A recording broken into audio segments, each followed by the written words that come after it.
vampire kind of character. I don't ever want the audience to know what Alice is, because I don't know what Alice is. He's a psychopath, I know that. You know. Yeah, the person that's here doing this interview is really a lot different from the guy that's on stage. I mean, I got my first dose of that the first show.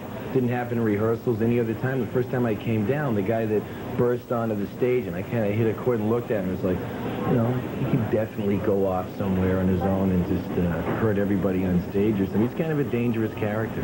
So Vince Bernier is the guy who is asleep during the day, and Alice is the guy who's awake at night. There's a certain amount of, like, Alice would never do an interview. You know, Alice doesn't talk to anybody. He never talks to the audience. The audience doesn't want him to talk. They want him to be as much as a phantom as possible.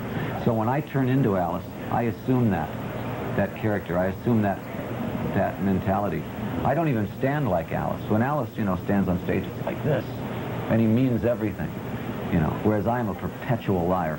You know, I mean, just can't help it. I haven't said one true thing in this whole interview. Is there a real 409 with Alice Cooper. Hey. Welcome to Toronto, Thank sir. you. Welcome. This is certainly not your first time, but first time in a long while for us. Yeah, I love Toronto. This is actually one of the very first times we ever played as Alice Cooper was Toronto at the rock and roll revival thing with the Doors and John Lennon. How many years ago was that now? It was around 70 or something like that. I I was remember just a young boy. Yeah, so was I. So I just remember that very, very vaguely. Yeah. My parents were there. They told me about it. Yeah, that's the kind of thing I get too. Yeah. Let me read you a quote that you're credited with having. Remember how the Beatles were acceptable to your parents, but the Rolling Stones were considered shocking?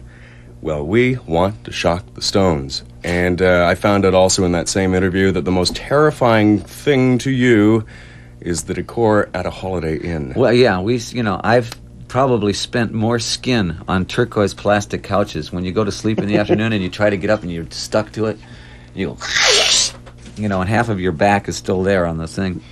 And I don't know. Whoever did those 3 horses on the wall made $7 billion, because they didn't just sell 100, they sold like billions of those. You know, Wouldn't it be nice